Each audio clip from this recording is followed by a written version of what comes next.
Dans le cadre du projet FUI-PILAS, en collaboration avec les sociétés IDEMIA, ST Microelectronics, CERMA et Alphanov, le laboratoire Hubert-Curien a expérimenté la possibilité de réaliser des photons avec un banc laser à 4 spots.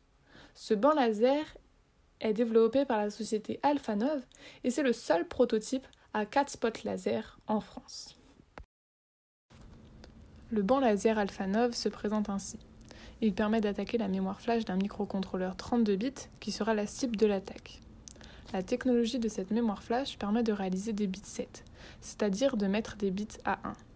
Ces bits 7 seront donc réalisés par les 4 spots du banc dans la mémoire flash du microcontrôleur.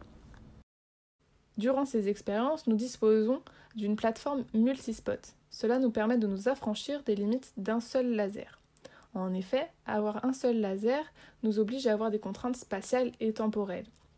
La contrainte spatiale est que nous pouvons réaliser seulement un bit 7 ou 2 bits 7 mais sur des bits consécutifs.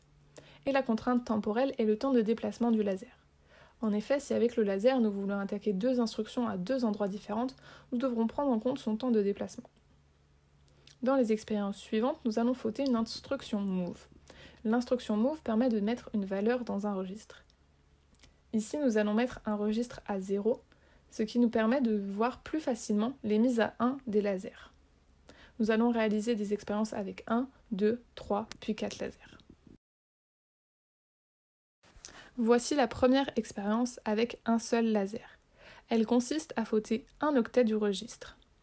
Le laser attaque succinctement tous les bits de l'octet en commençant par celui de poids fort.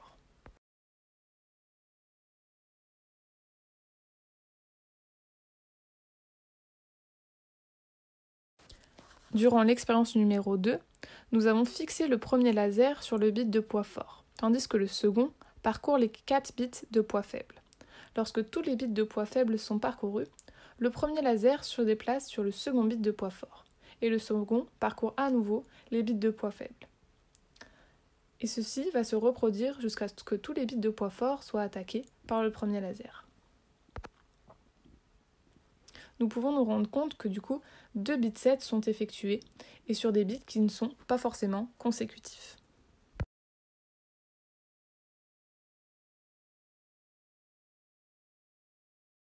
Pour la troisième expérience, 2 lasers sont fixés sur des bits de poids fort non consécutifs, et le troisième laser parcourt les bits de poids faible de l'octet. Durant cette expérience, 3 bits 7 sont réalisés sur des bits consécutifs ou non. Enfin, pour la dernière expérience, les lasers sont disposés de façon à tous être séparés d'un bit, puis ils se déplacent d'un bit sur la droite. 4 bits 7 sont réalisés, et ces bits 7 sont non consécutifs.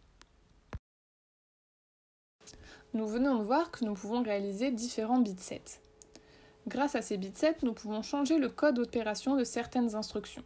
Le graphique ici présente tous les changements d'opération arithmétique et logique que nous pouvons faire à partir d'une opération et. Son code d'opération est le plus faible, 0, 0, 0, 0, comme on peut voir dans le bas du carré AND. C'est l'opération qui pourra donc faire le plus de changements. Comme on peut voir, il y a 15 changements possibles, avec 1, 2, 3 ou 4 bits 7.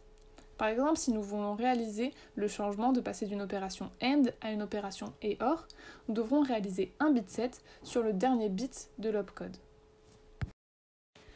Grâce à cette vidéo, nous avons vu les avantages d'avoir un banc laser multispot. Le premier avantage est que nous n'avons plus les limites que nous avions avec un seul laser.